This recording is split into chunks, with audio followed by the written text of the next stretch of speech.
கேட்டிருக்காங்க. ஸோ அதனால் கேள்வி என்னென்னா, இந்த உலகத்தில் செயற்கையான விஷயங்கள் நிறைய வந்து நம்ம வந்து பண்ண தான் வாழ்கிற மாதிரி சூழ்நிலை இருக்குது. அந்த இதில் எப்படி நம்ம இயற்கையாக வாழ்கிறது, என்னென்னா இயல்பாக வாழ்கிறதுனா என்ன, இயல்பாக வாழ்கிறது எப்படி, இயல்பாக வாழ்கிறது என்ன அப்படிங்கிறது யாருனாலும் சொல்லலாம். என்ன சொல்கிறீங்க தங்கேஸ்வரி, சொல்லுங்கம்மா.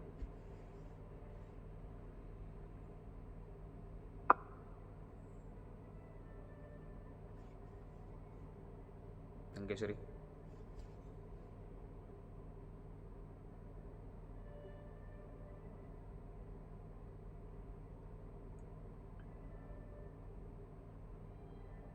எனக்கு தெரியல. நல்ல பதில் இல்லை, சூப்பரில், நல்லா கை தட்டலாம் உங்களுக்கு. Excellent, wonderful. வயர்லெஸ்ன்னு சொல்லலாம்.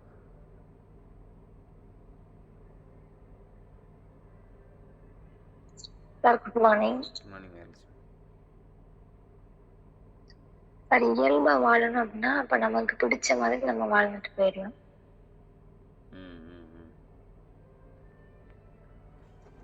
இயல்பாக வாழ்கிறதா நமக்கு பிடிச்ச மாதிரி வாழ்கிறது என்ன, பிடிச்ச மாதிரி வாழ்கிறதா நமக்கு இயல்பாக வாழ்கிறது அர்த்தம். Okay, excellent. இப்போது இதில் என்னென்னா பிடிச்ச மாதிரி வாழ்கிறோம்ல, பிடிச்ச மாதிரி வாழும்போது தான் அந்த செயற்கை சில விஷயங்கள் பண்ண வேண்டியிருக்கு. நான் பிடிச்சதாக ஒன்று பண்ணணும்னு நினைக்கிறோம், ஆனால் பிடிச்சதாக ஒன்று பண்ணணும்னு நினைக்கும் போது சில டைம் சில விஷயங்கள் என்ன பண்ண வேண்டியதாக இருக்குது, நம்ம வந்து செயற்கையாக பண்ண வேண்டிய சூழ்நிலை வந்துடுது. சில நம்மளுக்கு பண்ணுறது நம்ம ஒன்று பண்ணணும்னு நினச்சிட்டு இருக்கும்போது அது பண்ணணும்னு நினைக்கும் போது நமக்கு உடன்பாடு இல்லாமல் சில விஷயங்கள் வந்து வந்துடுது. அப்போது அந்த இடத்துல எப்படி நம்ம இயல்பாக இருக்கிறது, எப்படி நம்ம வந்து நம்மளாக இருக்கிறது.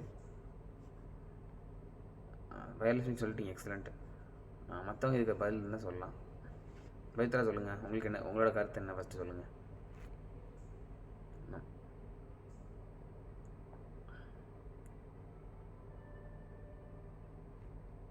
Good morning sir. Good morning Pavithra.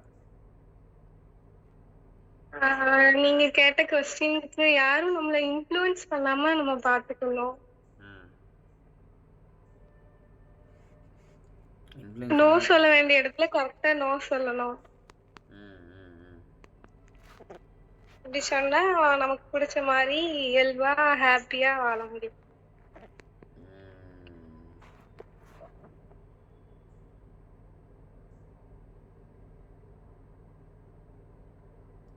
No சொல்ல வேண்டிய இடத்துல நோ சொல்லணும்ல, அதாவது அவங்க சொல்லிட்டாங்களே அப்படிங்கிறதுக்காக நம்ம என்ன பண்ணக்கூடாதுன்னு சொல்லக்கூடாதுண்ணே, நம்ம பண்ணுறேன்னு சொல்லிடக்கூடாது.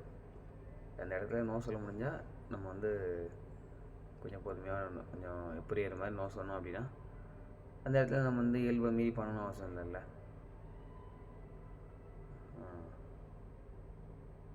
அதுக்கு முன்னாடி இன்னொன்று சொன்னீங்க பவித்ரா. இன்ஃப்ளூயன்ஸ் ஆகக்கூடாது யாருக்கும்.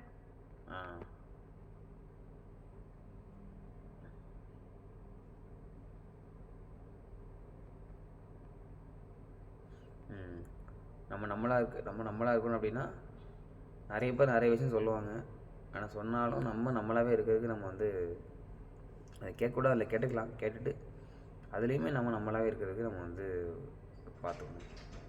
Excellent, super. நெக்ஸ்ட் யார் சொல்கிறீங்க? மஞ்சு சொல்லுங்கள், அபிஷேக் சொல்லுங்கள், மீனாட்சி சொல்லுங்கள். யார் சொல்கிறீங்க? மீனாட்சி சொல்லுங்கள்.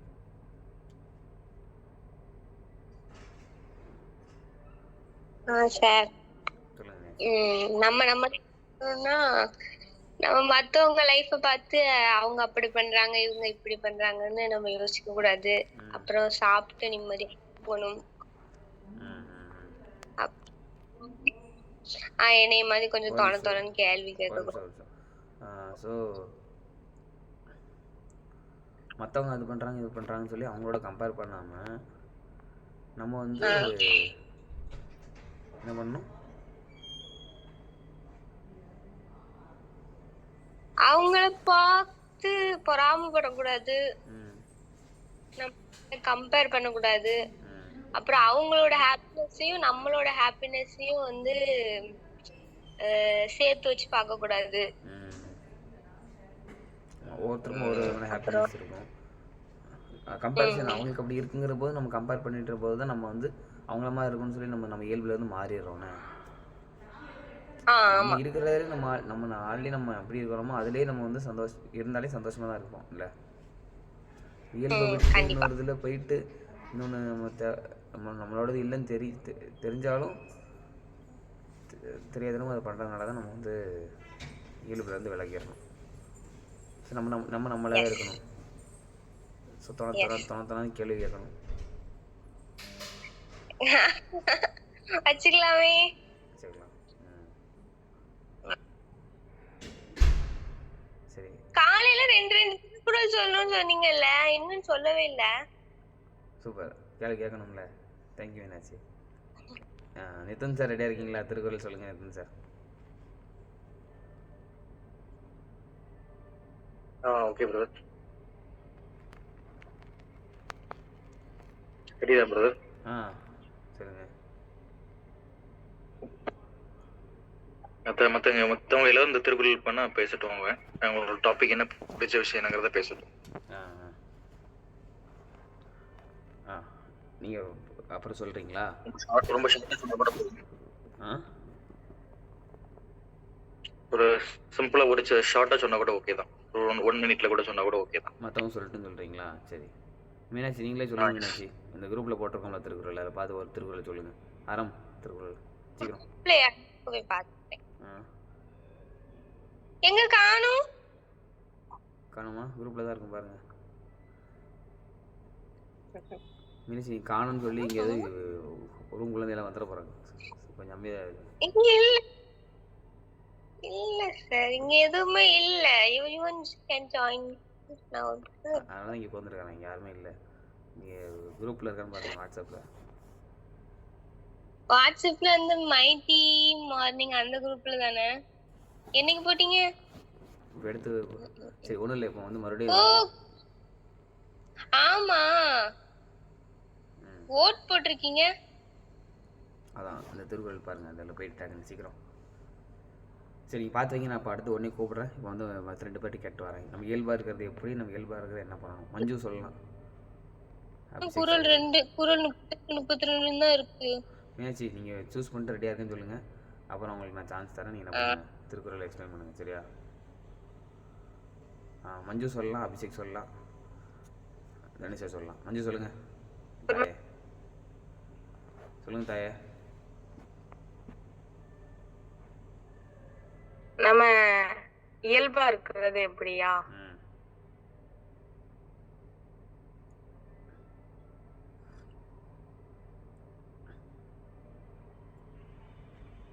நம்மளா இருக்கிறது எப்படி? இந்த உலகம் என்ன பண்ணிட்டு இருக்க? நம்மளா இல்லாம இருக்க எல்லா வேலையும் பார்த்துட்டு இருக்கு. நம்மளா இருக்க என்ன பண்ணணும்? நம்மளா இருந்தாலே போதும். கொஞ்சம் சங்கரங்கள் வருவேன். சரி கடை தேடி வந்து கடை இருக்குமான்னு தெரியாது. என்ன சொன்னீங்க? கொஞ்சம் மறுபடியும் சொல்லுங்க. நல்ல பதில். சூப்பரான எக்ஸலண்டான பதில். கொஞ்சம் எனக்கு உதவுற மாதிரி பதிலாக சொல்லுங்க. இப்போ நம்ம முடிஞ்ச அளவுக்கு போவோம். செயற்கையா தானே வாழ்ந்துகிட்டு இருக்கோம். அந்த செயற்கையா வாழாம கொஞ்சம் இயற்கையா வாழலாம். இயற்கையா வாழ எப்படி? இந்த ரெக்ஸினை ஊற்றி இந்த கிஃப்ட் செய்றீங்களே அப்படியா? அது செயற்கை, அது கெமிக்கல். சரி உலக வாழ்க்கையை வாழ்றதுக்காக பண்ண வேண்டியிருக்கு. என்ன மஞ்சு என்ன? ஆமா சரி அது பண்ணாலுமே உங்களுக்கு அது பிடிச்சிருக்குங்கிற போது அதுதானே இயற்கை. அப்படிதானே? அந்த இடத்துல அது பண்ணுறது தான் இயற்கை. அது உங்கள் மனசுக்கு எது ஒத்து போகிற மாதிரி ஒரு விஷயத்தை நீங்கள் பண்ணுறீங்கன்னா, வெளி உலகத்தை பொறுத்தவரைக்கும் செயற்கையாக இருந்தாலும் உங்கள் மனசுக்கு ஒத்து போகிற ஒரு விஷயத்தை நீங்கள் பண்ணுறீங்கன்னா அதுதான் இயற்கை. ஏன்னா நீங்கள் இயற்கையிலேருந்து தான் வந்திருக்கிறீங்க. ரெக்ஸினும் இயற்கையிலேருந்து தான் வந்திருக்கு. அப்போ இயற்கைன்னு பார்த்தா எல்லாமே இயற்கை தான். அப்போ நம்ம வந்து உண்மையாக எதை ஃபோக்கஸ் பண்ணணும்? நம்ம வந்து நம்ம மனசுக்கு எது பிடிச்சிருக்கோ அதுதான் வந்து இயற்கை இல்லை. நம்ம என்ன பிடிச்சிருக்கோ அதான் இயற்கை. அது வந்து முடிஞ்ச அளவுக்கு நிறைய உயிர்களுக்கு எந்த விதமான சேலஞ்சஸும் ஏற்படுத்துகிற மாதிரி இருந்துச்சுன்னா கரெக்டாக இருக்குமோ? அது அந்த மாதிரி பார்த்துக்கணும். நன்மையை ஏற்படுத்தணும், இல்லாட்டி இதை ஏற்படுத்தாத மாதிரி பார்த்துக்கணும். தீமை ஏற்படுத்தாம ஏற்படுத்தணும். நன்மை செய்ய முடியுதோ இல்லையோ தீமை செய்யக்கூடாது. செய்யக்கூடாது. எக்ஸலண்ட் மஞ்சள். இன்னொன்று இப்போ நீங்கள் இயல்பில் இருக்கீங்க இல்லையா, இயல்பில் தான் இருக்கீங்க என்ன பிடிச்சதை பண்ணிகிட்டு இருக்கிறீங்க என்ன. காலேஜ் முடிச்சுட்டு எல்லாருமே வேலைன்னு போயிட்டு இருக்கிற டைமில் நீங்கள் வந்து உங்களுக்கு பிடிச்சதை ஒன்றா பண்ணிகிட்ருக்கீங்க. கிஃப்ட்ஸ் பண்ணுறதுங்கிறது இல்லை என்ன. எக்ஸலண்ட், ஒண்டர்ஃபுல், சூப்பராக பண்ணுங்கள். அடுத்து அப்கிரேட் பேசலாம்ல, அது அடுத்தடுத்து எப்படி கொண்டு போகணுங்கிறதெல்லாம் கொஞ்சம் பிளான் பண்ணுங்கள். அந்த டீம்ஸ் கொஞ்சம் லிங்க் பண்ணி நம்பர் வாங்கிட்டீங்கன்னா கொடுத்துட்டானா, நம்பர் வந்துட்டா அதெல்லாம் ஒர்க் அவுட் பண்ணணும். கேட்டு வாங்கிக்கோங்க. சரி, பிறகு கேட்டு வாங்கிக்கோங்க. அப்புறம் பிஸ்னஸ் பீப்புள் சங்கரன் கோயில் இங்கே யார் இருக்காங்களோ அதை வந்து கொஞ்சம் நம்ம ரெஃபர் பண்ணி வாங்கிக்கலாம். சரியா? ஓகே, சூப்பர் மஞ்சு. ஓகே சார், நன்றி தாயா. சொல்லுங்கள் அபிஷேக். அபிஷேக் ரெடி ஆகிங்களா? நான் தான் உடனே மைக் ஆன் பண்ணிட்டேன். சொல்லுங்கள். நீங்கள் அலர்ட்டாக இருக்கீங்க, நாங்கள் எடுத்துக்கிறோம். ஓகே சார், அது ஒன்றும் இல்லை. அதாவது இயற்கையான விஷயத்தை தேடி போகும்போது நம்ம செயற்கையான வாழ்க்கையில இருந்து இயற்கையோட ஒன்றி வாழும்போது நம்மள இயல்பா வாழ்வோம். இப்ப வந்து இப்போ பணம் காசு. ஒரு நிமிஷம் சொல்லுங்க, சொல்லலாமா? சொல்லுங்க. ஓகே, அதாவது செயற்கையான விஷயங்கள்லாம் நிறைய விஷயங்கள் இருக்குது. இப்போ எக்ஸாம்பிளுக்கு பணம் கூட எடுத்துக்கலாம். நம்மளா உருவாக்குன விஷயம் இது பணங்கிறது. அதே இது இயற்கை அப்படின்னா நம்மளோட அன்பை கொடுத்து நம்ம வந்து பரிமாறலாம், அன்பால அதை தவிர்த்துட்டு எல்லாரும் அந்த பணங்கிற அந்த விஷயத்த நோக்கி போறதுனால நம்ம இயற்கையா வாழ்ந்த இடத்துல அதாவது செயற்கையா வாழ்ந்துகிட்டு இருக்கோம்.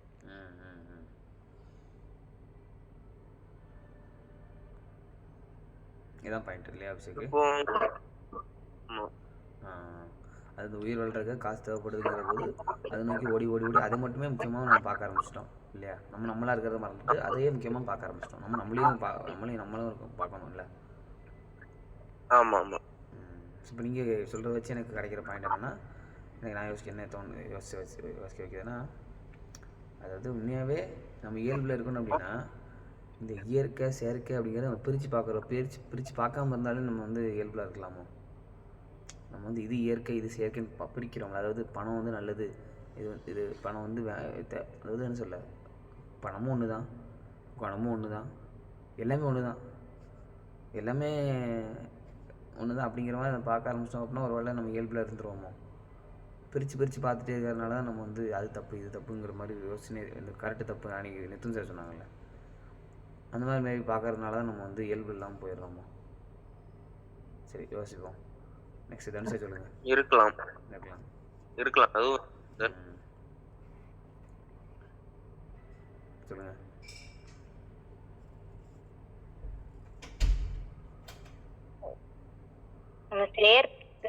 செயற்கையான விஷயத்த செஞ்சாலும் அதுல நம்ம வந்து என்ன இயற்கை இருக்கு அப்படின்னு பார்த்து பண்ணோம் அப்படின்னா நம்ம இயல்பா இருக்க முடியும். எக்ஸலண்ட்ல, கரெக்டு. நீங்கள் சொல்கிறது ஒரு முக்கியமான பாயிண்ட்டு. இப்போ நானுமே இப்போ இந்த ஆர்கனைசேஷன் ஒர்க்கு இந்த மாதிரிலாம் இருக்கிற டைமில் நிறைய விஷயங்கள் பண்ண வேண்டியிருக்கும். இது வந்து தேவையில்லாமல் இருக்கே, எப்படி ஒன்று உருவாகுதே நான் நினச்சாலும் அல்டிமேட்டாக நான் வந்து ஒரு மைண்டில் வைப்பேன், இது மூலிமா என்ன நல்லது நடக்கும். சரி, நம்ம பண்ணுறோம், இது பண்ணுறதுனால அல்டிமேட்டாக வந்து ஒரு உண்மையாக அது செயற்கையாக இந்த விஷயத்தை பண்ணுறோம், செயற்கையாக பண்ணுறதுனால என்ன இயற்கை நடக்க போகுது, நம்ம என்ன நடக்க போகுதுமே நடக்குமா அப்படிங்கிற மைண்டில் வைக்கும்போது ஆட்டோமேட்டிக்காக நடந்துடும். ஃபார் எக்ஸாம்பிள்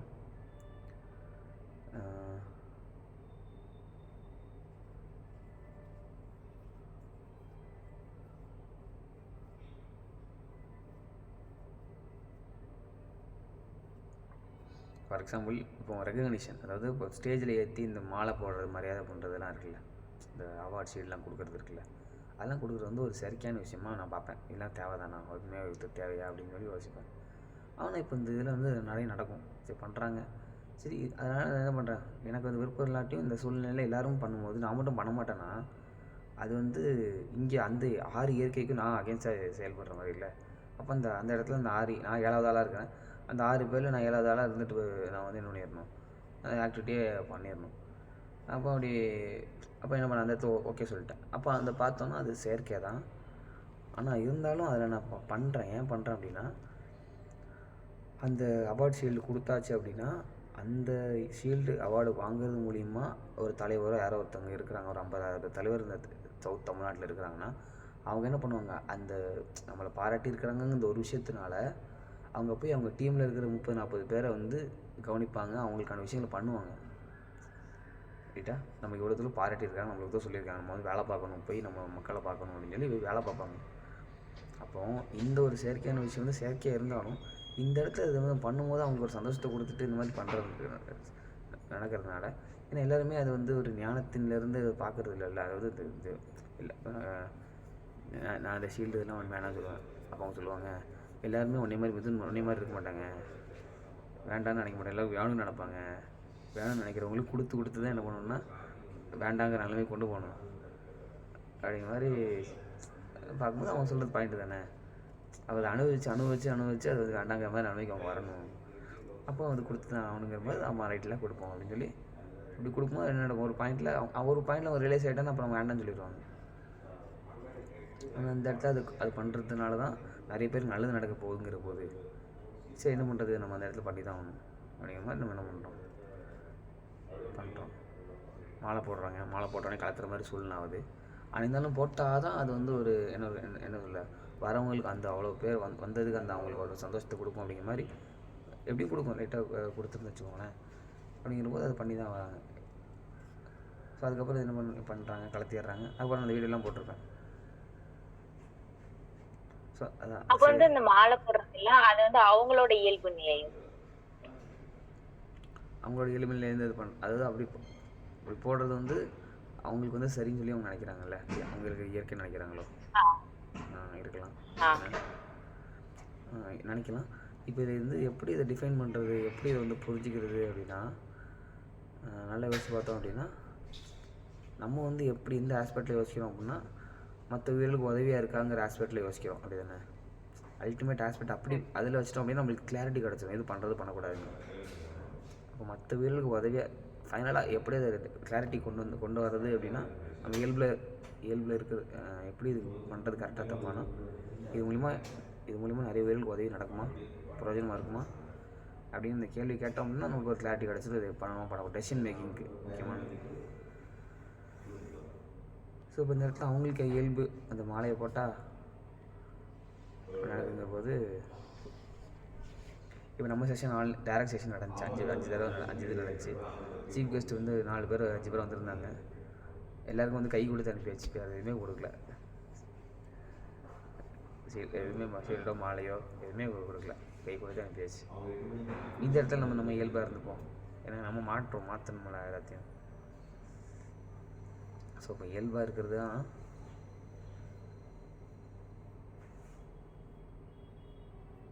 எப்படி இயல்பாக இருக்கிறது. இப்போ கன்க்ளூஷன் என்ன வருது, நினச்சா கன்க்ளூஷன் இப்போ என்ன வந்து நிற்கிது,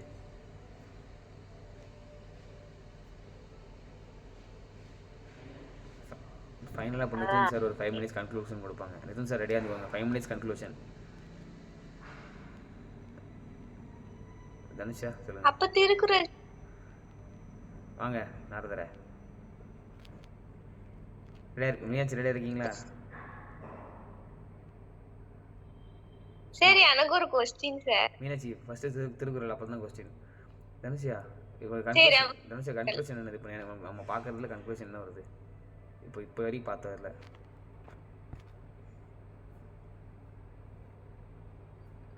இயல்புல இருக்கிறதுக்கு என்ன பண்ணணும்? பிடிச்சதை செஞ்சா இயல்பா இருப்போம் அப்படின்னு சொன்னாங்க.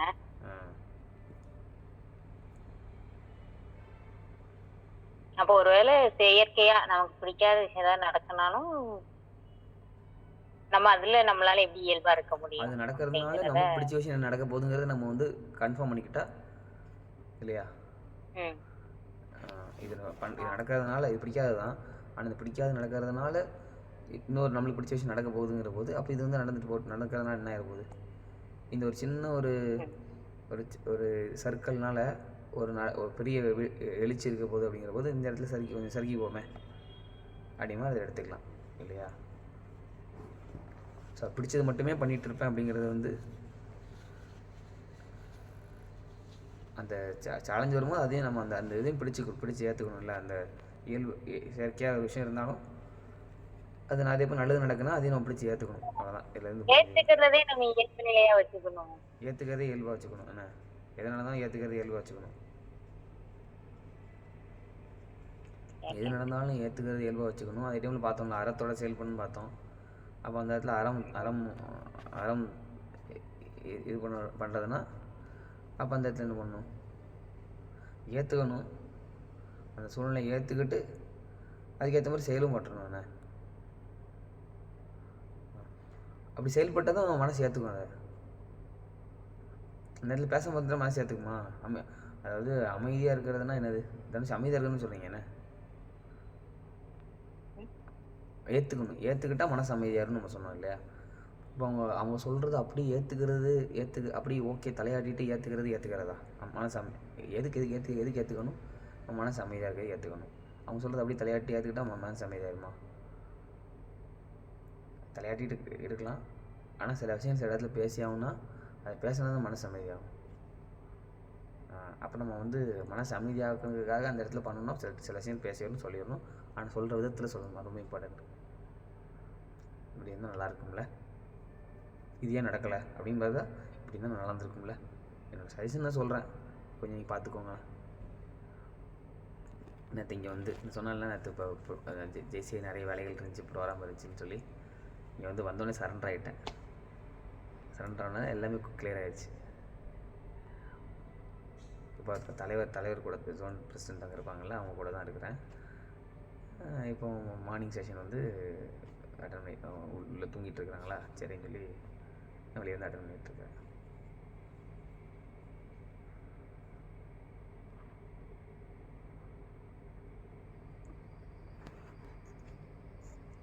ரைட்டு. நித்தன் மீனாட்சி சொல்லுங்கள். மீனாட்சி கேள்வி கேட்டிங்களே, சீக்கிரம் கேளுங்க.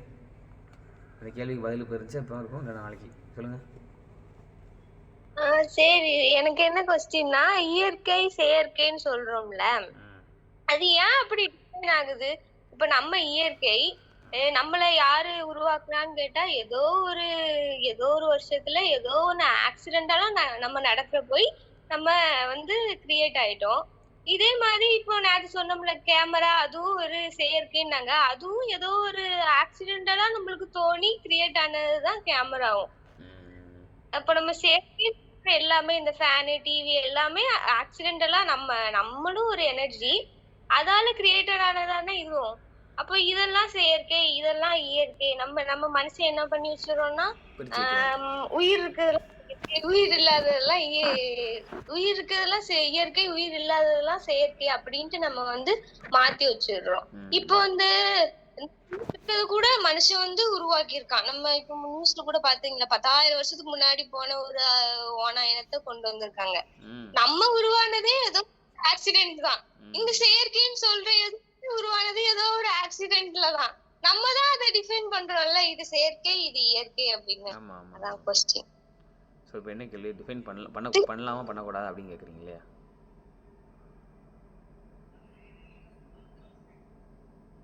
எனக்கு டக்குன்னு தோணுச்சு சார் அந்த கொஸ்டின். கேள்வி மேலே கேளுங்க. கேள்வி புரியுற மாதிரி இன்னும் கேட்கணுமே, கேளுங்க. ஏதாவது செயற்கை இயற்கைங்கிறது நம்ம வந்து பிரிச்சு பார்க்கலாமா பார்க்கக்கூடாதா அப்படின்னா? பார்க்கலாமா பார்க்க கூடாதா இல்ல. இப்போ இயற்கைன்னு சொல்றது 1 அறிவு 2 அறிவு 5 அறிவு அதுவே ஏதோ ஒரு ஆக்சிடென்ட்ல கிரியேட் ஆனதுதான். எல்லாமே இயற்கை தானே அப்படின்னு சொல்றீங்க கரெக்டா? நானும் சொல்ல வர்றேன். அப்ப இந்த செயற்கைன்னு சொல்றது நம்மளும் எனர்ஜி, நம்மளும் ஏதோ ஒரு ஆக்சிடென்ட்ல தான் அதையே கிரியேட் பண்ணிருக்கோம். அப்ப எல்லாமே இயற்கை தானே. என்ன கரெக்ட் இல்ல? நம்ம தானே அதை மாத்தி. அப்ப அந்த இடத்துல நம்ம இயற்கை செயற்கைன்னு பாக்குறதா இங்க சேலஞ்சு. அப்ப நம்ம எல்லாத்தையுமே இயற்கைன்னு பார்த்துட்டு போயிடலாமே. பார்த்துட்டு போயிடலாமே. இப்போ உயிர் இல்லாத இப்போ என்னன்னா இதுல நம்ம பார்க்கணும் அப்படின்னா இயற்கை எல்லாமே இயற்கை தான். ஆனா எல்லாமே இயற்கை தான். ஆனால் அப்படி இயற்கைன்னு சொல்லிட்டு இருக்கிற விஷயம் அதோட தன்மையில் அது இருந்துச்சுன்னா ஓகே. ஆனால் அது அப்படி இயற்கையாக இருந்து நிறைய உயிர்களை வந்து அது வந்து ஒரு என்ன சொல்ல ஒரு உயிர்களுக்கு ஒரு சேலஞ்சாக இருக்குது அப்படின்னா அப்போ அது இயற்கையில் என்னது? எல்லா உயிருக்கும் சேலஞ்சா இருக்கும். இப்போ அதுதான் இப்போ என்னென்னா எல்லாமே இயற்கை தான். ஆனால் எல்லா உயிர்களையும் பாதுகாக்கிற தன்மையில் மேலும் அது இயற்கை தன்மையில் இன்னும் அதிகமாகணும் அப்படின்னு வச்சுக்கலாம். எல்லாமே இயற்கை தான். ஆனால் தன்மையை பார்க்கும்போது இன்னும் இன்னும் அதிகமான இயற்கை தன்மையில் மேபி இருக்கலாமா அப்படிங்கிற மாதிரி நம்ம வந்து யோசிக்கலாம். இப்போ இந்த டாபிக் வேணால் நம்ம அடுத்து டிஸ்கஷன் கொண்டு போவோம். இப்போ நித்துன் சார் கன்க்ளூஷன் கொடுப்பாங்க. நித்துன் சார் டைம் வந்து எவ்வளோ நேரம் இருக்குது? திருக்குறளே சொல்லல இன்னைக்கு. நித்துன் சார் கன்க்ளூஷன் எதுவும் இருக்கான்னு கேட்போம். அப்புறம் திருக்குறள் வரும். நித்துன் சார் எஸ். நித்துன் சார் இதில் ஏதாவது கன்க்ளூஷன் இருக்கா? அனைவருக்கும் வணக்கம். வணக்கம் நித்துன் சார். என்ன அப்படின்னா வந்துட்டு இயற்கை செயற்கை அதுக்கு முன்னாடி நம்ம என்ன பேசிட்டு இருந்தோம்? சுதந்திரமா வாழ்றதா? நமக்கு வந்து நம்மளோட பிடிச்ச மாதிரி நம்மளோட இயல்புல இருக்கிறது எப்படி? இன்னொரு விஷயம் நான் சொல்றேன். இந்த உலகத்துல நீங்க சுதந்திரமா வாழணும்னு நினைக்கிறீங்க. ஆனா பட் என்னன்னா டிஃபால்ட்டா இந்த சமுதாயம் வந்துட்டு நீங்க சுதந்திரமா வாழக்கூடாது அப்படிங்கிறதுக்காக பலவிதமான ஸ்ட்ரக்சர்ஸை பல ஆண்டு காலமாக வந்துட்டு உருவாக்கி வச்சிருக்கு. நீங்க அந்த ஸ்ட்ரக்சர்ஸை உடைக்கிறதுக்கான நேரமும் காலமே உங்களுக்கு கிடையாது. அதை உடைக்கிறதுக்கும் அதை வந்துட்டு தகர்க்கிறதுக்குமான கால நேரங்களுமே உங்களுக்கு ரொம்ப கம்மி. நீங்க சுதந்திரமா வாழணும் அப்படின்னா கிட்டத்தட்ட எத்தனையோ லேயர்ஸ் நீங்க உடைக்க வேண்டியிருக்கும். சமுதாயத்தினுடைய எதிர்ப்புகள், கட்டுப்பாடுகள், ஸ்ட்ரக்சர் நிறைய விஷயங்கள் இருக்கு. இதெல்லாம் நீங்க உடைச்சால் மட்டும்தான் நீங்க சுதந்திரமா வாழ முடியும். அந்த எதிர்ப்புகளையும் கட்டுப்பாடுகளையும் உடைக்கிறதுக்கே உங்களுடைய பாதி ஆய்க்காலம் முடிஞ்சிடும். இன்னொரு விஷயம் என்னன்னா அந்த எதிர்ப்புகளையும் தடைகளையும் உடைக்கிறதுக்கே உங்களுக்கு மிகப்பெரிய மன வலிமை தேவைப்படும். அது சாதாரணமா வராது. பயங்கரமான ஒரு மன வலிமை இருக்கணும், நேரம் இருக்கணும். ஃபர்ஸ்ட் நேரம், மன வலிமை, உடைக்கிறதுக்கான காலம்ங்கிறது எல்லாத்துக்கும் மாறுபடும். டைம் டியூரேஷன்ங்கிறது எல்லாத்துக்கும் ஒரே மாதிரி இருக்காது. இதையெல்லாம் தாண்டி ஏன்னா இன்னைக்கு வந்து நம்மளோட பூமி வந்துட்டு ஃபர்ஸ்ட் வந்துட்டு ஒரு உணவு, நெக்ஸ்ட் காமம், காதல், இந்த மாதிரி நிறைய விஷயம் இருக்கு.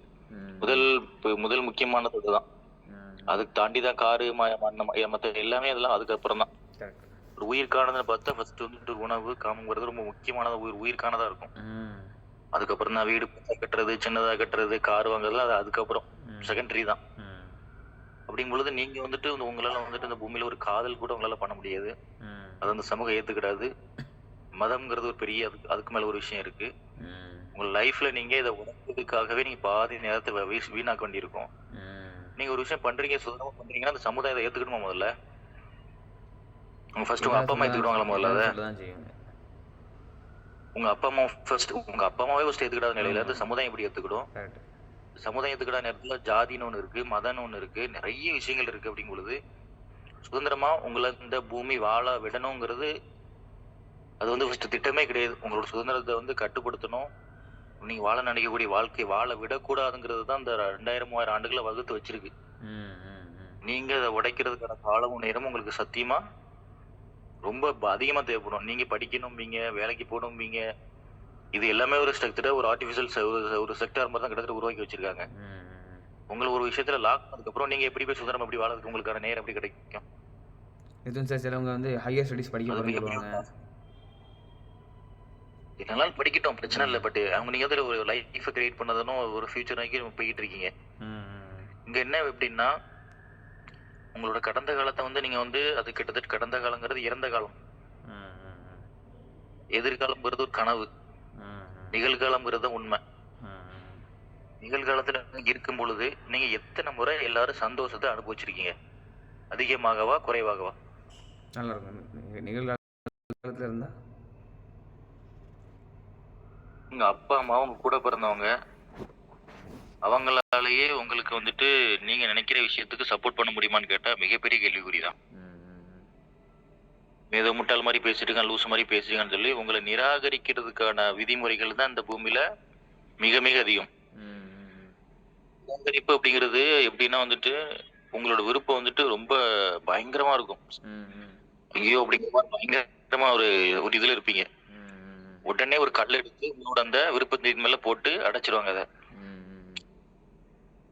நீங்க நடக்கிறத மட்டும் பேசு, நடக்கிறத மட்டும் பாரு அப்படிங்கிற வார்த்தை நீங்க லைஃப் எத்தனை பேர் நீங்க அடிக்கடி கேள்விப்பட்டிருக்கீங்கன்னு தெரியல. அந்த வார்த்தையில நிறைய போட்டு நம்மளோட வந்து அவங்களும் நல்லபடியா வாழ போறது கிடையாது. வாழ்க்கைங்கிற விஷயம் என்னங்கன்னு அவங்களுக்கு தெரியாது. பட் நம்மளுடைய கண்கள்லயும் அந்த வாழ்க்கையினுடைய பாதை நேரா தெரிஞ்சாலும் கூட அந்த பாதையில வந்து முள்ள வெட்டி அடைச்சிருங்கிற மாதிரி ஒரு கதையில மாதிரி அடைச்சிருவாங்க. கடைசி வரைக்கும் யாருக்குமே தனக்கான வாழ்க்கை அப்படிங்கிறது என்னங்கிறது அவங்களுக்கும் தெரியாது, தெரிஞ்சவங்களையும் தெரிய விடக்கூடாதுங்கிறது தான் ஒரு பெரிய மோட்டிவேஷன். மோட்டிவேஷனுங்கிறது டிமோட்டிவேஷனுங்கிறது வேற. நம்மள அவங்கள வந்து மோட்டிவேஷன் எடுத்துட்டு இருப்போம், டிமோட்டிவேட் நம்மள பண்ணிட்டு போயிடுவாங்க. அதாவது என்னன்னா வந்துட்டு சிம்பிள் கான்செப்ட் தான் பிரதர். இந்த உலகத்துல வந்துட்டு ஞானம் எவனுக்கு கிடைக்குதோ அவனால அந்த உலகத்துல மிகப்பெரிய புரட்சியை உருவாக்கிட முடியும். ஆனா இந்த கார்பரேட் ஒட்டுமொத்த உலகம் என்ன தெரியுமா பிளான் பண்ணிருக்கு? ஒரு சக்தி வாய்ந்த மனிதனையும் ஒரு ஆணையோ ஒரு பெண்ணையோ இந்த சமூகத்தால ஒரு சொசைட்டியில உருவாக்கவே விடக்கூடாதுங்கிறது தான் ஒரு பெரிய விஷயம். இப்ப கியூபால எப்படி வந்துட்டு நம்ம பெடல் காஸ்ட்ரோ அப்புறம் அவங்களோட நண்பர்லாம் இருக்காங்கல்ல செய்கோரை கொன்னாங்க அப்படின்னா அது ஒரு மிகப்பெரிய தெளிவு உள்ள ஒரு மனிதனை இந்த பூமி வந்து அங்கீகாரம் கொடுக்கவே கொடுக்காது. நீ இந்த சமூகத்துக்கு நீ நல்லது பண்ணிடுவ, உனக்கு ஞானமும் உனக்கு அறிவும் இருந்துச்சுன்னா நீ செஞ்சிருவ. பட் நாங்க உன்னை செய்ய விட மாட்டோம். ஏன் செய்ய விட மாட்டோம் அப்படின்னா எல்லா மனிதர்களும் நினைச்ச வாழ்க்கைய சுதந்திரமா வாழ்ந்துட்டாங்கன்னு வச்சுக்கோங்களேன். எல்லா மனிதனும் ஞானத்தை அடைஞ்சிட்டா அப்படின்னா எல்லா மனிதனும் கிட்டத்தட்ட அரசன் ஆயிடுவான். அரசனுங்கிறது என்ன வார்த்தை தெரியுமா? சாதாரணமான விஷயம் கிடையாது. நீ நினைக்கிறத நீயே செய்யற பத்தியா அப்படின்னா நீ தான் அரசன். ஆனா நம்மளுக்கு வந்துட்டு ஒரு சீடன், அதாவது சேவகன், அதாவது ஒரு அடிமை முடிக்க வாழ்ந்தக்கூடிய ஒரு சேவகன் எப்படி இருக்கான் ஒரு ஆட்சியில அரசன் இருக்கு அப்படின்னா அவன் சொல்றத செய்யக்கூடிய ஒரு அடிமுட்டாள் தான் சேவகன்.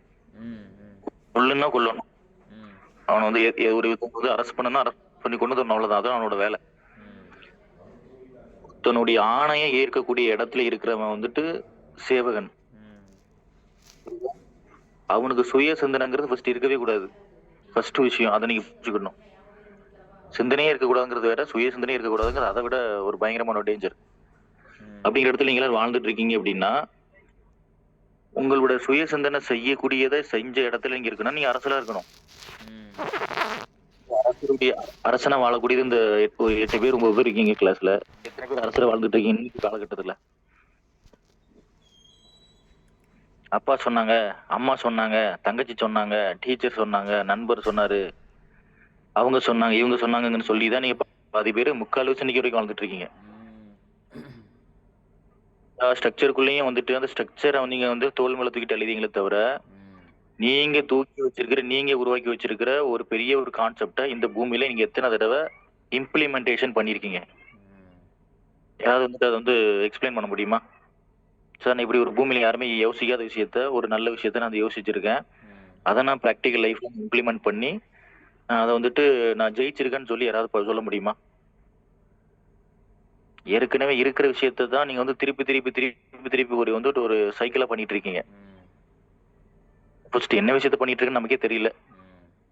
ஆர்கானிக்கான விஷயத்த பண்ணிட்டு இருக்கமாங்கிறது தெரியல, ஆர்டிபிஷியல் பண்ணிட்டு இருக்கமான்னு தெரியல. ஆனா ஆர்கானிக்கை விட ஆர்டிபிஷியல் தான் அதிகமா பண்ணப்படுது. ஆர்டிபிஷியலுக்கு எதுக்கு நான் சொன்னேன் அப்படின்னா, இப்ப அவங்க மீனாட்சி சொன்னாங்கல்ல எல்லாமே இயற்கை தானே. இன்னொரு விஷயம் என்ன அப்படின்னா, இந்த பூமி இருக்குல்ல, பூமி வந்துட்டு நம்ம உருவாக்கல, காற்று நம்ம உருவாக்கல, நெருப்பு நம்ம உருவாக்கல, நீர் நம்ம உருவாக்கல. இது எல்லாமே இந்த யூனிவர்ஸ் கிரியேட் பண்ணி நமக்கு கொடுத்துருக்கு. இந்த யூனிவர்ஸ்க்கு ஒரு விஷயத்த கிரியேட் பண்ணிருக்கு அப்படின்னா மனித சமூகத்துக்கும் ஒரு உயிருக்கும் தீமையே இல்லாததுதான் இயற்கை படைச்சிருக்கு. பொதுவா படைச்சிருக்குன்னா அந்த பொதுவா படைச்ச விஷயங்கள் எதுவுமே மனிதனுக்கோ இல்லை எந்த உயிர்களுக்கோ அதிக தீமையை உருவாக்கக்கூடியது கிடையாது. முதல்ல அதை புரிஞ்சுக்கணும். ஹியூமன்ஸ் நீங்க உருவாக்கி இருக்கீங்க அப்படின்னா அது வந்துட்டு முழுக்க முழுக்க அந்த ஒரு காலகட்டத்தில் நீங்க பயன்படுத்துறீங்க. ஆனா அதுல வந்துட்டு மெரிட்ஸ் டிமெரிட்ஸ் 2 விஷயம் இருக்கு, நல்லது கெட்டது. அப்படிங்கும் பொழுது இயற்கையா உருவான விஷயத்துல வந்துட்டு உங்களுக்கு தீமைகள்ங்கிறது மிக மிக கம்மி, அளவு கம்மி. 3.2 3.4 அந்த மாதிரி ஒரு 5 3 ஒரு 0.5 மாதிரி வச்சுக்கோங்களேன். ஹியூமன்ஸ் நீங்க உருவாகி இருக்க விஷயத்துக்கு லைஃப் ஃபர்ஸ்ட் கம்மி. அதை நீங்க முதல்ல புரிஞ்சுக்கணும். நீங்க உருவாக்கி இருக்க போன் இருக்குல்ல, எத்தனை வருஷம் 100 வருஷம் வாழ்ந்துருமா? உங்களோட லைஃப் சைக்கிள் பார்க்கும்பொழுது எது பெருசு, போனா உங்களோட உயிரா? நீங்க உருவாக்கி வச்சிருக்கல பெர்ஃப்யூம்ஸ், கேமராஸ், இந்த உலகத்துல உருவாக்கி இருக்கிற எல்லா மிஷின்ஸுமே 100 ஆண்டு காலம் வாழுங்கிறது எந்த சாத்தியக்கூறும் கிடையாது. மனிதனால வாழ முடியும். இன்னைக்கு பாதி பேர் லைஃப் சைக்கிள் வந்துட்டு சரியான உணவு அது விஷயங்கள் இல்லாம இருக்கனால 40 வயசு 50 வயசுல போய் இறந்துட்டு போறாங்க. அது ஒரு பக்கம். பட் இயற்கை ஒரு விஷயத்த உருவாக்கி இருக்குன்னா அது மிக சக்தி வாய்ந்தது. அதோட லைஃப் சைக்கிள் ரொம்ப பெருசு. அதுல பாதிப்பு ஃபர்ஸ்ட் கிடையாது. ஃபர்ஸ்ட் அதை நீங்க எல்லாரும் புரிஞ்சுக்கணும். எல்லாமே இயற்கை தான். ஆனா பட் இந்த இயற்கையில வந்துட்டு நன்மை தான் ஜாஸ்தியா இருக்கணும். ஆனா நம்ம யூஸ் பண்ற நிறைய ப்ராடக்ட்ல நன்மைகள் கிடையாது. இந்த நன்மைகள்ங்கிறது எத்தனை ஆண்டு காலம் நீடிக்குதுன்னு பார்த்தா மிக குறைவு. 2 வருஷமோ 3 வருஷமோ கம்மி தான். நீங்க ஒரு ட்ரெஸ் யூஸ் பண்ணீங்கன்னா கூட லைஃப் மிஞ்சி போன ஒரு 6 மாசம் 1 வருஷம் 1.5 வருஷம் அவ்வளவுதான். அதுக்கு மேல கிடையாது. 4-5 வருஷம் போடாம வச்சு பீரோல வச்சு போடுவாங்க. அது வேற. என்ன மாதிரி இன்னொரு விஷயம் என்னன்னா அப்படி இல்ல. என்ன அப்படின்னா வந்துட்டு விருப்பங்கள்ங்கிறது எல்லா மனிதனுடைய விருப்பங்களையும் இந்த பூமியில நிறைவேற்றவே விடக்கூடாதுங்கிறது தான் ஒரு மிகப்பெரிய ஸ்ட்ராட்டஜி. எந்த அரசியலும் எந்த ஒரு விஷயங்களும் ஆணுக்கு இருக்கிற அரசியலை விட பெண்ணுக்கு இருக்கிற அரசியல் வந்துட்டு பயங்கரமான ஒரு டேஞ்சரான ஒரு அரசியல். நான் பல ஆண்டுகளமா பேசிட்டு இருக்கேன். என்னோட 18 வயசுல இருந்து நான் பேசிக்கிறேன்னு நினைக்கிறேன். ஆண்களுக்கான அரசியல்ங்கிறது வந்துட்டு ஒரு 70% வச்சுக்கோங்களேன். பெண்களுக்கான வந்துட்டு அரசியல்ங்கிறது 30% தான் இருக்கு. அவங்கள வந்துட்டு எந்திரிச்சு வரணும் எழும்பணும் அப்படின்னா அதெல்லாம் பயங்கரமான ஒரு டஃபஸ்டான ஒரு விஷயம். ஆண்கள் வந்துட்டு எத்தனை தவறுகள் செஞ்சாலும் அவன் ஆண்கிற ஒரு பாதுகாப்புக்கு கேட்டகரியில ஒரு மறைமுகம் ஒடிஞ்சு வாழ்ந்துடலாம். 63 நாயன்மார்கள் யாருக்கெல்லாம் தெரியும்? 63 நாயன்மார்கள்ல எத்தனை ஆண்கள் எத்தனை பெண்கள்? பெண்கள் ஒரே ஒருத்தர் தான் உண்டு. காந்திமதி அம்மாள்னு ஏதோ ஒருத்தங்க உண்டு, ஒரு பேர் உண்டு. அதாவது ஞானம் அடைந்த நிறைய ஆட்களை நீங்க பார்த்துருந்தீங்கன்னா முக்கால்வாசி ஆண்களா தான் இருப்பாங்க. பெண்கள் லிஸ்ட் ஒன்னே ரொம்ப சொற்பமா தான் இருக்கும். ஜீசஸ் வந்துட்டு ஆண், நபிகள் நாயகம் ஆண், விவேகானந்தர் ஆண், ஓஷோ வந்து ஒரு ஆண். இன்னொரு விஷயம் என்னன்னா ஜீசஸ் கிட்ட இருந்த 9 சீடர்கள்ல யாருமே பெண்களே கிடையாது. கவனமா பார்க்கணும். சீடர்கள் யாருமே பெண்கள் கிடையாது, எல்லாருமே ஆண்கள் தான். ஒரு ஜீசஸ் வந்து கடவுள் அப்படின்னா என்ன பண்ணி இருக்கணும்? ஒரு பெண்களுக்கும் சம உரிமை கொடுத்துருக்கணும் வேண்டாமா? ஏன் கொடுக்கல? உங்களை ஒரு உயிராவே மதிக்கலையே. புத்தர் என்ன சொல்லியிருக்காருன்னா அவுட் ஆஃப் தி டாபிக் கொஞ்சம் போறேன். இப்போ என்னன்னா மதிக்கவே இல்லைன்னு சொல்றாங்கல்ல, மேபி இப்படி இருந்திருக்கலாம். என்ன பண்ணியிருப்பாங்க, சீடர்கள் நிறைய பேர் தேர்ந்தெடுத்திருப்பாரு. அதில் மீனாட்சி இந்த மாதிரிலாம் ஆட்கள் வந்திருப்பாங்க. கேள்விமலை கேள்வி கேள்விமலை பாடாப்படுத்திருப்பாங்க. அப்படிலாம் கிடையாது. கேள்விங்கிறது வந்துட்டு இது சரிங்க. இப்போ கண்டினியூ நீங்கள் பேக் டு இது பேருங்க. கேள்வி உயிரா மதிக்கலையே இல்லையா நீ சொல்றது பாயிண்ட். ஆமா கண்டிப்பா. ஏன்னா வந்துட்டு நம்மளை விட அவங்களுக்கு வந்துட்டு பயங்கர எனர்ஜி ஜாஸ்தி, நாலேஜ் ஜாஸ்தி. ஓப்பனா சொல்ல போனோம்னா நம்ம எல்லாருமே தாய்வழி சமூகம். நம்ம எல்லாருமே தாய்வழி சமூகம் தான். அமேசான் காடுகளை பத்தி எத்தனை பேருக்கு தெரியும்? அமேசான் காடுகள்ல வந்துட்டு இந்த காப்பி கொட்டைகளை நம்ம வந்து இன்னைக்கு சாப்பிட்டு எல்லாமே அங்கிருந்து வந்ததுதான். ஆரிஜின் சொல்லுவாங்களா, அங்க இருந்து வந்துச்சு. அமேசான் காட்டுல வெள்ளைக்காரங்க போய் வந்துட்டு ரிசர்ச்சுக்காக போறாங்க என்னெல்லாம் இருக்குன்னு பாக்குறதுக்கு. நம்ம வந்துட்டு காஃபி கொட்டைகள் அப்புறம் அது இது இன்னைக்கு இங்க இருக்கிற ஹைபிரிட் நிறைய உணவுகள் எல்லாம் முக்கால்வாசி அங்க இருந்து வந்ததுதான். அது இவங்க எல்லாம் பார்த்துட்டு போயிட்டு எடுத்துட்டு இருக்காங்க. அந்த வளங்கள்லாம் எடுத்துட்டு இருக்காங்க, விதைகள்லாம் எடுத்துட்டு இருக்காங்க. அப்படி இருந்து ஒரு பெரிய கூட்டம் வந்து திரளான கூட்டம் வந்து நிக்குது. ரொம்ப திரளான கூட்டம் கிடையாது. இங்க இருந்து போயிருக்கிற வெள்ளைக்காரங்களோட படை வந்து மிக பெருசு. நீங்க நிறைய கேள்விப்பட்டிருப்பீங்க, படிச்சிருக்கலாம். அங்க வந்துட்டு பெண்கள் வந்துட்டு வராங்கன்னா இவங்களெல்லாம் எதிர்த்து வெளியில அனுப்பணும்னு வராங்க. சண்டையிட்டு தன்னோட இயற்கை வளத்தை பாதுகாக்கணும்னு சொல்லி. நம்ம ஆண்கள் வந்துட்டு ஜஸ்ட் ஒரு 3 அடி 4 அடி 5 அடின்னு கொஞ்சம் அங்க வந்திருக்கிற பெண்கள் எல்லாமே 6 7 அடி 8 அடி மாதிரி இருக்காங்க. உடல் வாகு சைஸ்ல ரொம்ப பெருசு.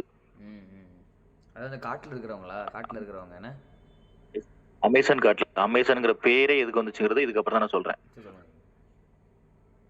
அதுக்கப்புறம் வந்து பாத்தீங்கன்னா அங்க வந்து நிறைய வெள்ளைக்காரர்களை வந்துட்டு அந்த பெண்கள் எல்லாமே காட்டுல இருக்கிற அமேசான் காட்டுல வாழ்ற பெண்கள் வந்துட்டு அடிச்சு துரத்தி அடிச்சு வெளியில பத்திருந்தாங்க.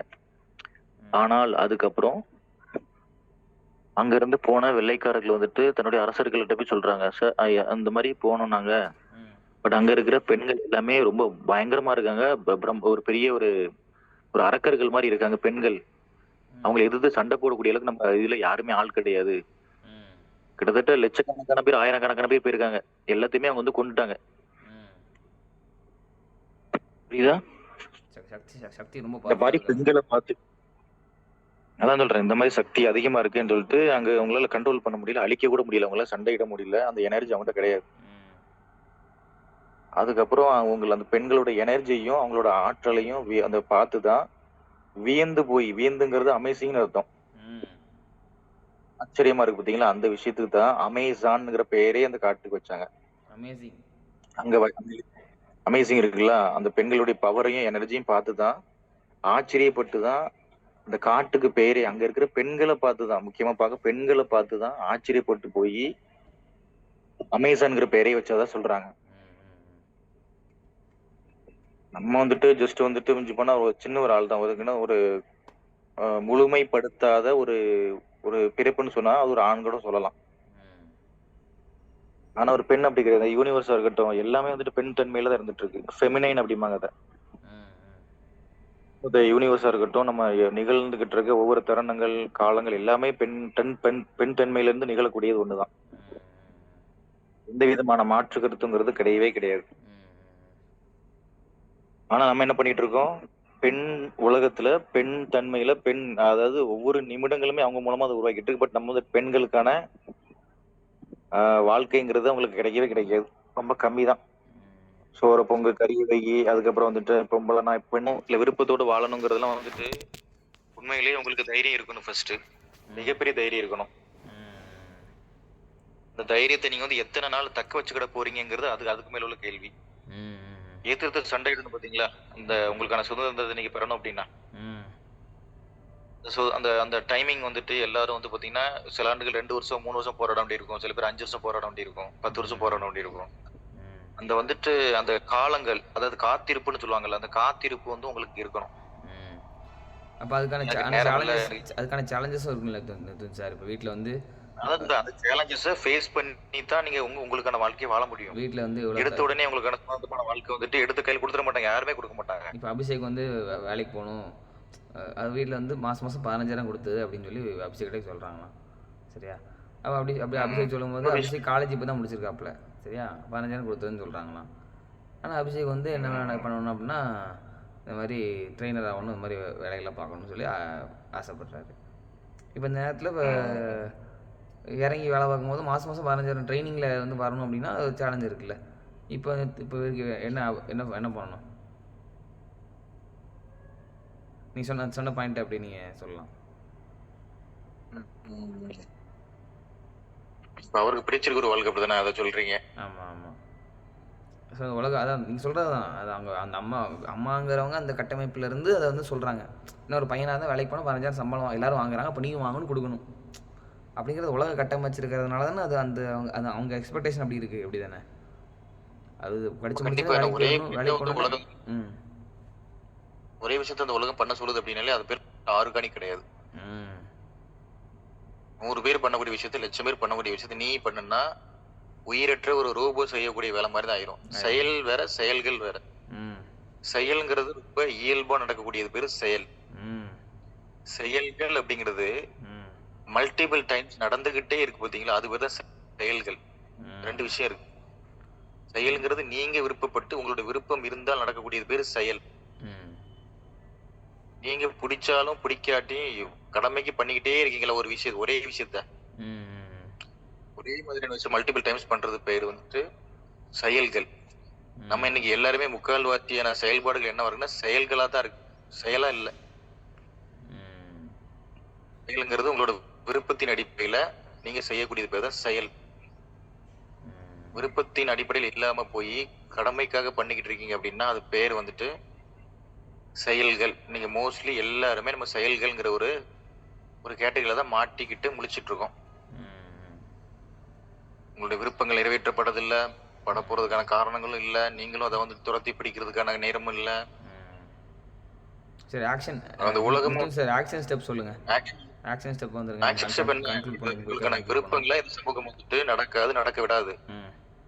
ஆனால் அதை நீங்க துரத்தி பிடிக்கக்கூடிய ஒரு பயங்கரமான ஒரு பலம் உங்களுக்கு வேணும். அது வந்துட்டு கண்டிப்பா ஆண்களுக்கும் தேவை, ஆண்களை விட பெண்களுக்கு மிக மிக அதிகம் தேவை. நான் பெண்களுக்கான விஷயத்த அவங்களுக்கான பிரச்சனைகள் என்னங்கிறத சொன்னா மட்டும்தான் நெக்ஸ்ட் அவங்க அதுல இருந்து மீண்டு வெளியில வந்து திருப்பி அவங்களால வந்து அதை வந்துட்டு எடுக்க முடியும், கையில எடுக்க முடியும், டேக் ஒரு எடுத்து பண்ண முடியும்.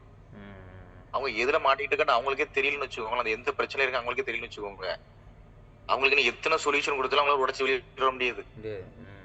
இந்த உலகம் அவங்களுக்கான விஷயங்கள் என்னெல்லாம் ஸ்ட்ரக்சர்ஸ் வகுத்து வச்சிருக்கு, என்ன பிரச்சனைகள் இருக்குங்கிறத அவங்களுக்கு தெரியவே தெரியாத வரைக்கும் அவங்க எந்த லைஃப் சைக்கிள்ல எப்படிப்பட்ட சுதந்திரத்துல இருக்காங்கன்னு அவங்களுக்கு சத்தியமா தெரியவே தெரியாது.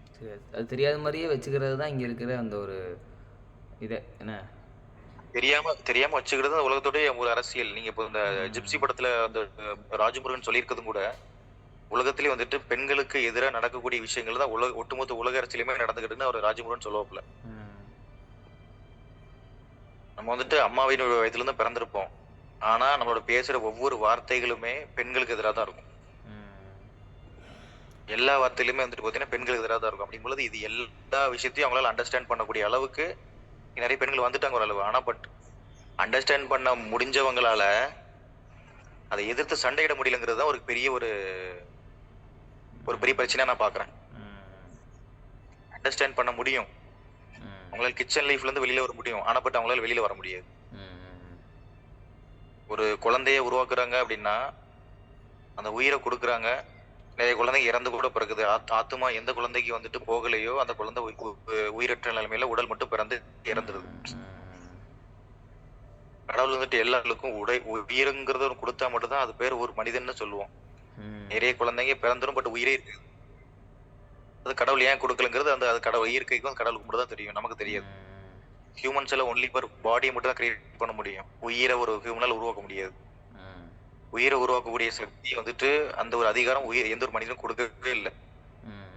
நான் தான் ஒருத்தங்களை நான் கிரியேட் பண்ணிருக்கேன் அப்படின்னு யாருமே சொல்லவே முடியாது, ஒரு பெண்ணையை கூட உணர முடியாது. அதை அப்படி வந்துட்டு நான் என் உயிரை உருவாக்குறேன்னு சொன்னா நிறைய குழந்தைங்க இறந்து பிறக்காம இருக்கணும். என்னன்னா பெண்கள் வந்து தனக்கான விஷயங்களை ஃபுல்லா அண்டர்ஸ்டாண்ட் பண்ணணும். அந்த புரிதலை வந்து அவங்க வந்துட்டு உணர்ந்துகிட்டே இருக்கணும், புரிஞ்சுக்கிட்டே இருக்கணும். நீ ஒரு பொம்பளை தானே, நீ உனக்கு என்ன சபையில அங்க பேச்சுமாங்க, ஒரு ஊர்கூட்டம்னு சொல்லுவாங்க ஊர்ல, அங்க பெண்களுக்கு ஒரு மரியாதை இருக்குது. நீ பொம்பளை தான் நம்ம வீட்டுல போயிருமான்னு சொல்லிட்டு அவங்களை வெளியில போயிடுவாங்க, எல்லாமே அனுப்பிவிட்டுருவாங்க. எங்கேயுமே உரிமைகள் கிடையாது. அப்படிங்கும்போது அவங்க எல்லாத்தையும் அண்டர்ஸ்டாண்ட் பண்ணி அதை அவங்க தான் கிரியேட் பண்ணணும். நெக்ஸ்ட் அது எப்படி நமக்கான விஷயமா மாத்துறது அப்படின்னு சொல்லிட்டு அவங்க தான் உருவாக்கணும். சுதந்திரங்கிறது ஆண்களுக்கு ஒரு மாதிரி இருக்கும், பெண்களுக்கு வேற வித மாதிரி இருக்கும். நம்ம வந்துட்டு 70 கிலோமீட்டர் ஸ்பீட்ல ஓடுறோம் அப்படின்னா ஒரு விஷயத்தை அடையிறதுக்கு ஆண்கள், பெண்கள் 150 கிலோமீட்டர் வேகத்துல போனா மட்டும் தான் அவங்க நினைச்ச விஷயத்தை அடைய முடியும். ஆக்ஷன் ஸ்டெப் வாங்க. அதாவது இந்த ஆக்ஷன் ஸ்டெப் கரெக்டாகன்னு பாருங்களேன். அதாவது ஒரு பெண்கள் ஆண் அவங்க 2 பேரில் இப்போ அது எது வந்து நம்ம பண்ணுறதுக்கு தயக்கமோ இல்லைன்னா வந்து பண்ணால் அப்படி ஆயிருமோ அப்படி ஆயிருமோ நினைக்கிறாங்களோ, அது மாதிரி சின்ன சின்ன விஷயங்கள் எது இருக்குதோ அதில் ஒரு 2 விஷயத்த இன்னைக்கு பண்ணணும் அப்படிங்கிற மாதிரி டாஸ்கை கொடுத்துருமா?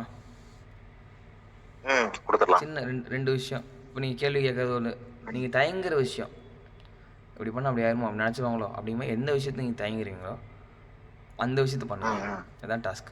எதை வேணாலும் இருக்கலாம், வீடியோ ஆன் பண்ணுறதா இருக்கலாம். ஆமாம், சரி இதை டாஸ்க்காக வச்சுக்கலாம். மீனாட்சி இருக்காங்க, மஞ்சு இருக்காங்க, தங்கேஸ்வரி இருக்காங்க, தனுஷ் இருக்காங்க, எல்லாருமே பெண்கள் தான். ஆனா அவங்க நினைச்ச லைஃப நினைச்ச விஷயத்த கூட ஃபர்ஸ்ட் இந்த சொசைட்டில சொல்ல முடியாது. நினைச்ச விஷயத்த கூட நீங்க சிந்திக்கிற விஷயத்த கூட உங்களால இந்த சொசைட்டிலயோ உங்க அப்பா அம்மா கிட்ட கூட உங்களால சொல்ல முடியாது. ஆனா ஒரு ஆணால நிறைய விஷயம் சொல்ல முடியும், செய்ய முடியும், சொல்ல முடியும். ஆனா நிறைய பெண்களால மீனாட்சி திருக்குறள் சொல்ல கூட முடியாது. மீனாட்சி திருக்குறள் சொல்லி முடிச்சிடட்டும். நம்ம இவ்வளோத்துக்குள்ளே நம்ம பேசிகிட்டு இருக்கிறோம். இப்போ பார்த்தீங்கன்னா மீனாட்சி திருக்குறள்னு சொல்லி விட்டீங்களா அப்படின்னு கேட்பாங்கல்ல. மீனாட்சி திருக்குறள் சொல்லி முடிச்சிடட்டும். நிதின் சார் ஏதாவது ஒரு முக்கியமான வேறு எதுவும் இருக்கா? மீனாட்சி இல்ல திருக்குறள் சொல்லுங்க ஃபர்ஸ்ட் அவங்க சொல்லட்டுமே. மீனாட்சி திருக்குறள் சொல்லுங்க இல்ல மீனாட்சி. இல்ல நம்ம பிடிச்ச மாதிரி இன்னைக்கு ஒரு நாள் இருங்க. இன்னைக்கு நான் ஒரு நாள் இன்னைக்கு எனக்கு 6 நாள் லீவ் ஒர்க்கு. இன்னைக்கு ஒரு நாள் எனக்கு இதை விட பயங்கரமான ஒர்க். சண்டே வீட்டுல பெண்டை நிமித்திடுவாங்க. நான் நீ எனக்கு பிடிச்ச மாதிரி இருந்தானா வீட்டுல 2 ஜீவனுக்கு சோறு தண்ணி கிடையாது இன்னைக்கு. அந்த 2 ஜீவனுக்கு சோறு தண்ணிக்காக நீங்கள் பிடிச்சது பண்ணுங்க, பிடிச்சு பண்ணுங்க. அதானே இங்கே பாயிண்ட்டு பேசுகிறோம். சரி திருக்குறள் வாங்க. அப்ப நீங்க பிடிச்சு பண்ணுங்க சமைக்கிறதா அப்படின்றீங்க. இல்லையா பிடிக்காதா? எனக்கு சமையல் எனக்கு என்னன்னே தெரியல. எனக்கு இது ஏதோ ரோபோட் லைஃப் மாதிரியே இருக்குது. அங்க வேலை இங்க வேலை, வேலைக்கு போனாலும் அங்கேயும் வேலை, வீட்டுக்கு வந்தும் வேலை. ஆமா இதுல வேற இந்த சுதந்திர அன்னைக்கு கம்பெனியை வச்சு நான் இங்க சின்ன குழந்தை மாதிரி ஐயோ நம்மளுக்கு 3 நாள் லீவ் கிடைக்கும் ஜாலியா இருக்கேன். இல்ல கம்பெனின்னு ஆச்சு.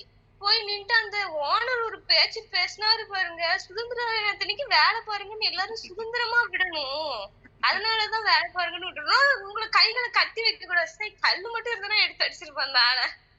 ஐயோ ஆனா நான் நிம்மதியா இருக்கேன் சார், சந்தோஷமா இருக்கேன். அப்படி சொல்லி வாழ்ந்துட்டு இருக்கேன். சரி திருக்குறள் சொல்லுங்க. நீங்க சொல்லுங்க ஒரு திருக்குறள். அந்த சொல்ல முடியும் திருக்குறள் சார். அந்த 39வது திருக்குறள் சொல்லுங்க. திருக்குறள் அறத்தான் வருவதே இன்பம், மற்றென்றால் புறத்த புகழும் இல. அதாவது அறத்தினால வர்றது மட்டும்தான் சந்தோஷம். அந்த புகழ் மத்தனால இன்பம் வருதுன்னா அதனால எந்த புகழும் இல்லை அப்படின்னு. அதுதான் அறத்தோட செயல்பட்டு அதுல இருந்து வர இன்பம் தான் உண்மையான இன்பம். மற்றபடி எப்படி வந்த இன்பமா இருந்தாலும் அது உண்மையாவே இன்பமே இல்லை அப்படின்னு சொல்றாங்கல்ல. ஆமா சரி, இப்போ நம்ம அறத்தோட செயல்பட்டோம். மீனாட்சி கேட்டாங்க திருக்குறள் சொல்லணும்னு சொன்னாங்க, 2 தடவை பாஸ் பண்ணி வச்சுருந்தோம். அறத்தோட நம்ம செயல்பட்டோம். நான் அறத்தோட செயல்பட்டேன் மீனாட்சி பேசி ஆகணுங்கிறதுக்காக. என்ன மீனாட்சி, நான் சந்தோஷமா இருக்கேன் மீனாட்சி நீங்க சொன்னதுல. நான் மட்டும் நிம்மதியா ஒரு நாள் வாழ்ந்துட்டேன், அவ்வளவுதான். நான் இன்னொன்னு சொல்லிட்டா, நீங்க ஒரு இடத்துல இருக்கும்போது உங்களை சுத்தி உள்ளவங்களாம் நிம்மதியா வாழ்ந்துட்டாங்க அப்படின்னா அவ்வளவுதான். அதான் சார் நானே இப்ப நிம்மதியா இருக்கேன். சரி நம்மளால 2 ஜீவனுக்கு சோறு தண்ணி கிடைக்குதே அப்படின்னு. சரி நிதின் சார் சொல்லுங்க. Thank you Meenakshi. Nitin sir final 2 minutes conclude பண்ணிருங்க. டக்குன்னு எதை சொல்லணும்னா சொல்லிருங்க, இல்லைன்னா என் பண்ணிடலாம். ஒரே ஒரு விஷயம் தான், எல்லாமே சுதந்திரம் பேசிட்டு இருக்கு பாத்தீங்களா வாழ்க்கைன்னு சொல்லிட்டு. அப்படி வாழ்றதுனால என்ன பயன்கிறது யாராவது கேட்டீங்களா? சுதந்திரமா வாழ்றதுனால ஒரு ஜீவனுக்கு ஒரு ஆன்மாவுக்கு என்ன பயன்? நிதின் சார் இது தயவு செஞ்சு இன்னொரு டாபிக்கா பேசுவோமே. ஃப்ரீடம்னா என்ன, சுதந்திரம்னா என்ன பேசுவோம். ஒண்ணு இல்ல, ஒரு உயிர் வந்துட்டு அதிகப்படியா சக்தி வாய்ந்ததா மாறக்கூடிய ஒரு விஷயமா எங்க இருந்து கிரியேட் ஆகுதுன்னா சுதந்திரத்துல இருந்து கிரியேட் ஆகுது. ஒரு ஆன்மாவினுடைய சக்தி பலமும் அதிகமாகிறதுங்கிறதே சுதந்திரமா வாழ்தல் இருந்துதான் உருவாக்குது. நார்மலா இருக்கிற பலத்தை விட அதிசக்தி வாய்ந்ததை எங்க இருந்து மாறுறான்னா ஒரு மனுஷன் சுதந்திரமா வாழ்ந்தால் மட்டும்தான் அவன் அதிசக்தி வாய்ந்தவனா மாற முடியும். மாற முடியாது. வேலைக்கு போயிட்டு 15,000 மாசம் சம்பளம் வாங்கிட்டு வீட்டுல கொடுக்கணும் கேட்டாங்க, இங்க கொடுக்கணும் அப்படின்னு வாழ்ந்துட்டு இருந்தோம். அப்படி வாழணும் அந்த இதுல போய் மாட்டணும் அப்படின்னா அங்க சுதந்திரம் இல்லை, அப்படிதானே? சுதந்திரம் இல்லை. இன்னொரு விஷயம் என்னன்னா, நீங்க வந்துட்டு வீக்னஸ் ஒரு உயிரை ஒரு ஆன்மாவை வீக்னஸ் ஆக்குறது தான் இந்த உலகத்தோட மிகப்பெரிய ஸ்ட்ராட்டஜி. நீங்க வீக்னஸா இருந்தாதான் இந்த உலகம் வந்துட்டு ரன் ஆகுங்கிற மாதிரி ஒரு விஷயத்த செட் பண்ணி வச்சிருக்காங்க. மோர் பவர்ஃபுல்லா நீங்க மாறினீங்கன்னா இந்த சொசைட்டி உங்களுக்கு பின்னாடி வர ஆரம்பிச்சிடும். அதனால மோர் வீக்னஸ் ஹியூமன், மோர் வீக்னஸ் வந்துட்டு மென், இந்த மாதிரி 2 விஷயம் இருக்கு. மென் உமன் இதான் கிரியேட் பண்றதுதான் இந்த உலக அரசியல். நீங்க பவர்ஃபுல் ஆகக்கூடாது. சுதந்திரமா நீங்க வாழ்ந்துட்டீங்கன்னா பவர்ஃபுல் ஆயிருவீங்க. சுதந்திரமாவும் வாழக்கூடாது, நீங்க பவர்ஃபுல்லும் ஆயிடக்கூடாதுங்கிறத உலகத்தோட simple but very powerful logic. இன்னொன்னு அந்த பவருங்கிறது அது உங்களால உடைக்கக்கூடிய இன்னொன்னு நீங்க சொல்றது பார்க்கும்போது இன்னொன்னு பவருங்கிறது இல்லாத ஒரு விஷயத்த பவர்னு சொல்லி நினைக்கிற மாதிரி சில விஷயம்லாம் இருக்குது. அதாவது கோல்டு போடுறது பவரை காமிக்கிறது, அது கோல்டு இல்லைன்னா கவரிங்கை போடுறது பவர் அப்படிங்கிற மாதிரி. என்னன்னா நிறைய பேர் இன்ஃப்ளூயன்ஸ் ஆயிருக்காங்க, அப்படி போட்டு காமிச்சதான் பவர் அப்படின்னு. இதை பத்தி என்ன நினைக்கிறீங்க? அது மேலோட்டமான ஒரு பார்வையா நான் பாக்குறேன். ஒரு வாழ்க்கை குறித்தான ஒரு முழு புரிதல் இல்லாதவங்களுடைய செயல்பாடு அது. செயல்பாடு. புரியுது. முழு புரிதல் இல்லாதவங்க, முழு புரிதல் இருக்கிறவங்க வந்துட்டு அப்படி நினைக்க மாட்டாங்க. நீங்க அதுக்குன்னு யாரையும் மாட்டி விட்டுறாதீங்க, அவங்கள லைன்ல வச்சுக்கிட்டு. நித்தன் சார் பாவம் அவங்க. நங்கூர மாதிரி நச்சுன்னு அடிங்க, சொல்லுங்க. அப்படி இல்ல பிரதர். ஆ. ஒரு முழு புரிதல் உள்ளவங்களால வந்துட்டு ம். அவங்களுடைய பார்வை வேற மாதிரி இருக்கும். ம். இப்ப அவங்க சொல்றாங்கல்ல கவரிங், கோல்டு, நகை அதெல்லாம் சொல்லிட்டு, ஆ. இது எல்லாமே வந்து பாத்தீங்கன்னா கிட்டத்தட்ட ஒரு நெகட்டிவ் அண்ட் வந்துட்டு ஆர்டிபிஷியல் தான். அது அதுல வந்து ஒண்ணு கிரியேட் ஆக போறது இல்ல. கவரிங் கருத்துருச்சு ஆன்மா எடுத்துருவாங்களாம். கவரிங் கருத்துருச்சுன்னா 150 ரூபா கொடுத்து முக்கிய எடுத்து மறுபடியும் போட்டுப்பாங்களாம். இல்ல வருது, நம்ம அதெல்லாம் பேசுறோம். பட் ஆன்மான்னு ஒண்ணு இருக்குல்ல, ஆமா. அது சரியாவே வாழல, அது பவர்ஃபுல்லா இல்ல. அப்ப அது அங்க போய் எங்க போய் கொண்டு போய் முக்குறது? ஒரு எந்த கடையில போய் முக்குறது? இப்ப நீங்க ஒரு முக்கிட்டீங்க ஒருத்தர. யாரு? தனுஷியாவா? மீனாட்சி? யாரு? அபிஷேக். அபிஷேகா? அபிஷேக் பையெல்லாம் அவன் பண்ண போறேன். இத கோல்டு செயின் போட்டிருக்காப்ல.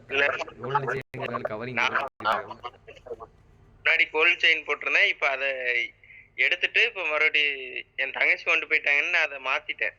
கவரிங் எடுத்து டக்குன்னு அவ்வளோ ரேட் போட்டு எடுக்க முடியாதுல்ல. 6 lakhs சம்திங் வரும். அதை போட்டு எடுக்க முடியாது. வீட்டுல எங்க அக்கா வந்து எடுத்து கொடுத்துட்டாங்க ஃபர்ஸ்ட். அதை அதுக்காக அப்ப எடுத்து கொடுத்தாங்கிற ஒரு பாசத்துக்காக போட்டிருந்தேன். அதை இவர் இப்படியெல்லாம் மாத்துவாருன்னு நான் நினைக்கவே இல்லை. சாரி பிரதர், என்னோட கருத்துக்கள் உங்களுக்கு எதிரானதா இருந்துச்சுன்னா அதுக்கு நான் உங்கள்கிட்ட மன்னிப்பு கேட்டுக்கிறேன். அப்படிலாம் இல்ல. உங்க கருத்துக்கள் வந்து அவருக்கு ஏத்த மாதிரி இருந்ததுனால நான் உங்களுக்கு நன்றி சொல்லிக்கிறேன்.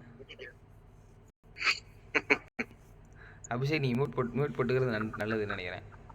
இல்ல, ஆக்ஷன்ங்கிறது சிம்பிள் கான்செப்ட். ஆக்ஷன்ங்கிறது உங்களுக்கான வாழ்க்கைய, உங்களுக்கான விருப்பத்தை எவ்வளவு சீக்கிரமா எவ்வளவு நல்ல உங்களுக்கு விருப்பத்தோட சந்தோஷமா வாழ முடியுமோ வாழுங்க.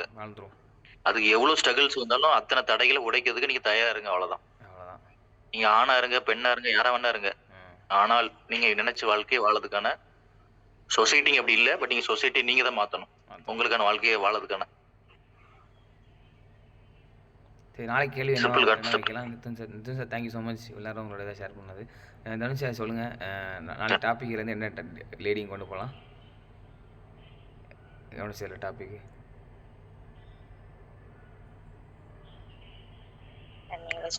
இரு உயிர்களுக்கான ஈக்குவாலிட்டிஸ் இருக்கு, அதை பற்றி நம்ம கண்டிப்பாக பேசியே ஆகணும். இரு உயிர்கள்னா இது சார் ஆண் பெண். சரி, அதை பற்றிலாம் பேசுவோம். அதை தாண்டி வேறு ஏதாவது இது மாதிரி ஒரு டிஸ்கஸ் பண்ணால் ஒரு நல்ல இன்ட்ரெஸ்டிங்காக, எல்லாமே இன்ட்ரெஸ்டிங் தான், ஆனால் இன்னும் இன்ட்ரெஸ்டிங்காக ஏதாவது டாபிக் இருக்கா நம்ம வந்து யோசிப்போம். ஏதாவது இருக்கா வேறு ஏதாவது? நிறைய இருக்குது. டெய்லி ஒரு டாபிக் போயிட்டே. இன்னொன்று சொல்கிறேன், அதாவது இந்த தொடர்ந்து கேள்வி கேட்கறது வாழ்க்கைக்கு தேவையா? இதான் கேள்வி. பேசாமா? எப்பொழுதுமே நீங்கள் மீனாட்சியே இல்லை, எப்போதுமே மீனாட்சி நீங்கள் பலிகடாக்காதீங்க. இதுவும் சரி, இப்போ நான் பலிகடாக்கல, நீங்கள் தான் பலிகடாக்குறீங்க. மீனாட்சி, இப்போ நான் என்ன சொன்னேன், தொண்ணூத்தொன்னு கேள்வி கேட்டுட்டு இருக்காங்க, கேள்வி கேட்கறது கரெக்டாக இல்லைன்னு நான் கேட்டேன். ஆனால் இப்போ நித்தன் சார் என்ன சொல்கிறாங்க, மீனாட்சியே இது பண்ணாங்கன்னு சொல்கிறாங்க. நான் மீனாட்சின்னு சொல்லவே இல்லை. எனக்கு அப்ப இன்னும் நிறைய கேள்வி இருக்கு, அதெல்லாம் கேட்டா என்ன கொண்டு போய் மென்டல் ஹாஸ்பிட்டல்ல சேர்த்துருவீங்க. ஆமா, டெஃபினட்டா சேர்க்கணும். அப்ப பார்த்துட்டு வரேன், ஊர் பக்கத்துல வேற எங்க இருந்து பாக்குறேனே. இல்ல மீனாட்சி, உங்களுடைய கிரியேட்டிவிட்டி, உங்களோட சிந்தனைகளை நான் பாராட்டுறேன். அதை வந்துட்டு நான் உங்களுக்கு நான் சப்போர்ட் ஆயிருக்கேன். Thank you sir. பேலன்ஸ் பண்றாங்க உங்க குரு, உங்களை பேலன்ஸ் பண்றாங்க. போடுறத போட்டுட்டு பேலன்ஸ் இல்ல, அதாவது என்ன பண்ணா அதுதான் உண்மை. ஒவ்வொரு உயிருக்கான அந்த